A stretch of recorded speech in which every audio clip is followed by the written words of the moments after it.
কেবল সকাল থেকে পড়তে ঝামেলা।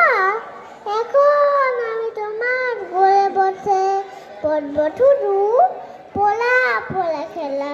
তুমি বলতো দুপুরে কোন হবে, না হয় যেন সত্যি হলো তাই।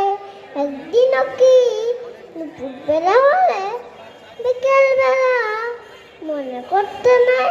আমি তো বেশ ভাবতে পারি মনে, সর্দি ডুবে গেছে মাথার সাথে। বাবজি বুড়ি ফুটতি বললে থাক তুলতে কুকুর দাঁড়িয়েছে। আদার হলো মাদার গাছের তলা, কালো হয়ে দিঘির দল। হাতের দিকে সবাই এলো ফেলে, মাঠের দিকে এলো তাঁতির দল। মনে করুন না সন্ধ্যা